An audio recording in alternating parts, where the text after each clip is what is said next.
as already stated by the Program Director on the 20th of May this year.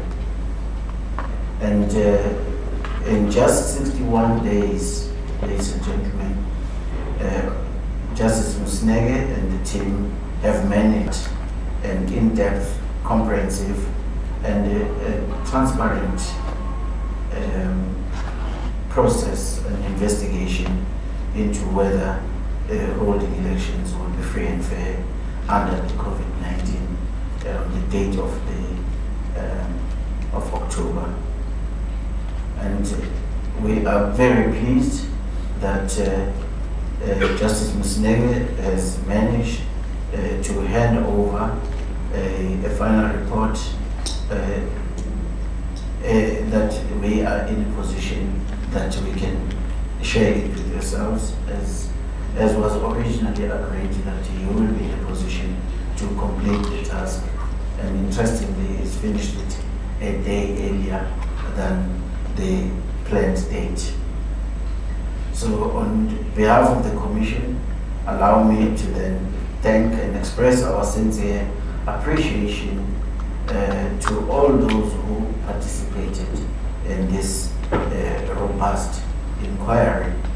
And these, among others, include stakeholders, the political parties, the election practitioners, the civil society, the state representative and institutions, various subject matter experts in health and in forecasts, as well as many other people from all walks of life that the justice will share with us who those participants were.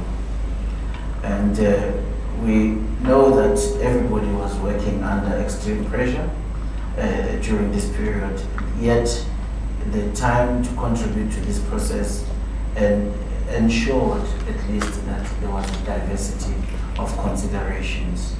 So we are pleased then and thankful that the South African public in general showed a phenomenal interest in this particular issue. And we'd like to thank all the South Africans who were able to provide the information for the inquiry.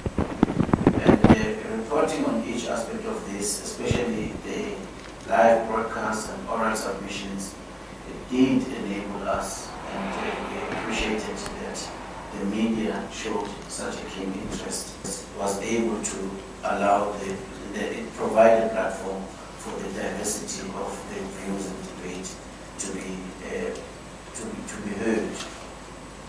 And today we are grateful once again that you as members of the fourth estate are here with us and in the final journey of the report, and we'd like to thank the South African media for its support throughout this exercise. Ladies and gentlemen, let me just briefly indicate that, as we all know, the Commission took the decision. We also know that in our democratic order, elections must not only be regular, but they must also be free and fair. The Constitution does not create an optional binary that says election must be regular, but need not be free and fair, or that they must be free and fair, even if they are not regular. Elections that are not free and fair, even if held regularly, are not democratic elections at all. The two requirements must coexist and be co-present at every election held under our jurisdiction. It seems to me there are two ways to approach the fixed term set by the Constitution and other law for municipal council. The first option suggests itself is to seek to amend the Constitution and applicable legislation. It may be said that it is an undesirable democratic practice to amend the Constitution on an ad hoc basis or to solve a particular short-term challenge. Even the bigger challenge is that the amendment will require 75% supermajority in order to be effected.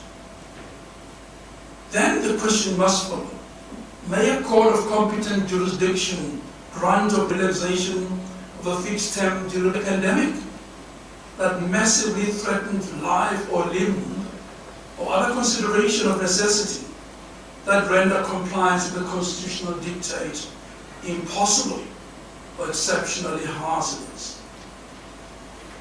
Well, we then tend to what is quite obvious. Will the local government elections of October 2021 be free and fair?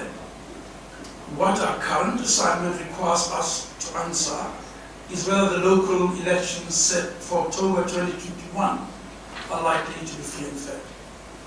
Having considered all the submissions of stakeholders, applicable law, research on electoral practice during the COVID-19 pandemic, and the related science, we conclude that it is not reasonably possible during COVID-19.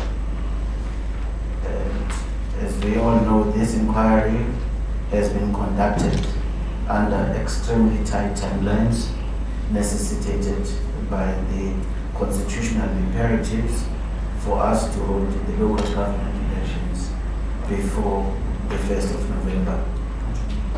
Despite these pressures, Justice Moseneke and your team, you were able to accept our request as to whether you can undertake the inquiry as already stated by the program director. And ladies and gentlemen, Justice Moseneke and the team have managed to conduct an in-depth, comprehensive and transparent process and investigation into whether holding elections will be free and fair under the COVID-19 the date of October. And we are very pleased that Justice Moseneke has managed to hand over a final report that we are in a position that we can share it with yourselves, as was originally agreed that you will be in a position to complete the task. And interestingly, it's finished it a day earlier than the planned date. So on behalf of the Commission, allow me to then thank and express our sincere appreciation to all those who participated in this robust inquiry.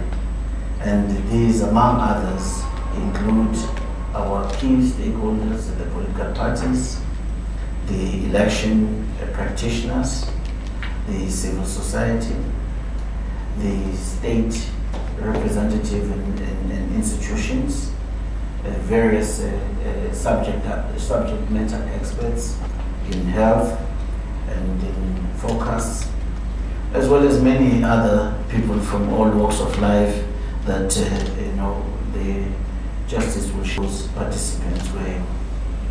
And we're working under extreme pressure during this period, yet the time to contribute to